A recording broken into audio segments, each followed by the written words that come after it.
گزشتہ کل سے پہلگام حملے کو بنیاد بنا کر انڈیا پاکستان پر بے بنیاد الزامات لگا رہا ہے اور اختلافات شدت اختیار کر گئے ہیں، اور عین ممکن ہے کہ یہ اختلافات مزید شدت اختیار کر جائے۔ لیکن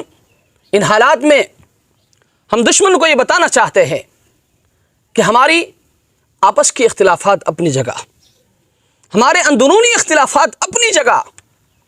ہماری سیاسی اختلافات اپنی جگہ، لیکن یاد رکھیں جب بات آئے گی وطن عزیز ملک پاکستان کے دفاع کی، جب بات آئے گی وطن عزیز ملک پاکستان کے حفاظت کی، تو یاد رکھیں ہم سب کے سب بچے، بوڑھے اور جوان پاک فوج کے شانہ بشانہ کھڑے تھے، کھڑے ہیں اور کھڑے رہیں گے۔ اور یاد رکھیں ہم سب ایک ہے۔ اندرونی اختلافات ہمارے ضرور ہیں، سیاسی اختلافات ہمارے ضرور ہیں، آپس کی اختلافات ہمارے ضرور ہیں، لیکن یاد رکھیں جب بات آئے گی اس مادر وطن کے حفاظت کی تو ہم سب کے سب ایک ہی صف میں آپ کو کھڑے نظر آئیں گے، اور ایسا منہ توڑ جواب آپ کو ملے گا کہ آپ کی 10 نسلیں بھی انشاءاللہ اس کو یاد رکھیں گے۔ اس لیے کوئی دشمن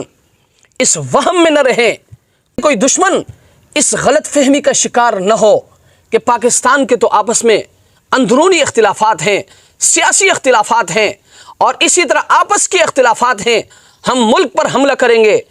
کوئی پاک فوج کا ساتھ نہیں دے گا۔ یہ آپ کی بھول ہے، یہ آپ کی غلط فہمی ہے۔ اگر کسی بھی ملک نے ٹیڑھی آنکھ سے وطن عزیز ملک پاکستان کی طرف دیکھا تو انشاءاللہ العزیز ہم سب کے سب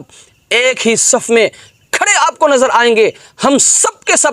پاک فوج کے شانہ بشانہ کھڑے آپ کو نظر آئیں گے، اور انشاءاللہ العزیز ایسا جواب آپ کو ملے گا کہ آپ کی 10 نسلیں بھی انشاءاللہ العزیز اس کو یاد رکھیں گے۔ اور یاد